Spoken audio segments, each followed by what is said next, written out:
Hey everybody, time for a breadcrumbs. Coming to you from Bristol in the United Kingdom, and this is the hometown of George Mueller. He was born in Prussia, but he immigrated to England and became one of England's great spiritual fathers in the 1800s. And just over my shoulder, you're going to see a building back there. That's one of the 5 homes that he built for orphans.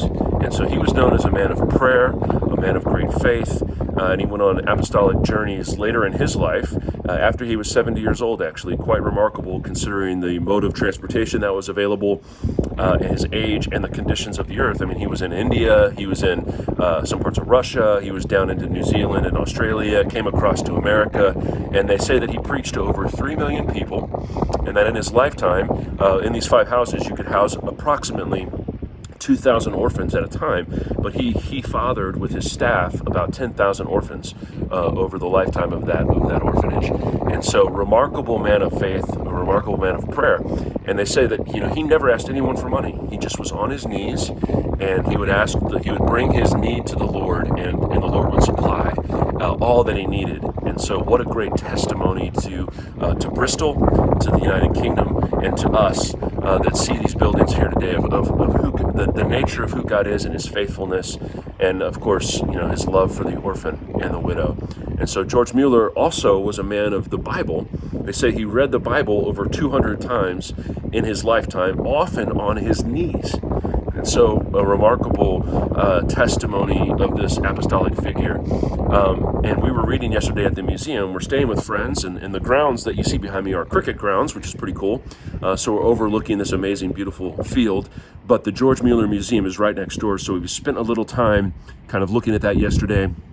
And it ties in with the breadcrumb today. We've turned the page over into 1 Corinthians, and we're reading about Paul as an apostolic father and his heart as a father for some of the churches that he's planted over the years, and he's appealing to them. And what I really want to focus on is in 1 Corinthians chapter 1, verses 10 through 17, Paul lays out this appeal to church unity, and he's calling for quarrels to cease, and he's appealing them to love one another as Christ has loved us. And that's just the heart of Christ in John 17 that we read, where he desires that we would be one as he and the Father are one, or in John chapter 13, verse 35, where Jesus says, the world will know you're my disciples by how you love one another. And so as we have been loved, we are called to love.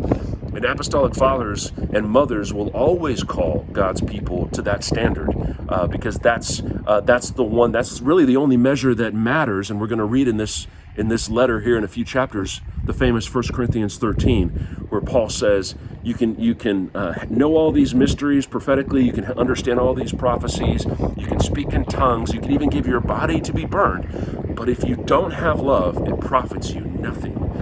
And so love becomes the key marker for the disciple of Christ and for what we're to be known as God's people. And so just as the Apostle Paul was a man appealing to the church for unity, George Mueller, much the same. As he would go on his travels, he would share about prayer, he would share about faith, but it said in the museum that he was dedicated to seeing divisions and hostilities end in the church and amongst different denominations, and he was working to promote unity in the body of Christ. And so just want to share some of those thoughts today on the breadcrumbs.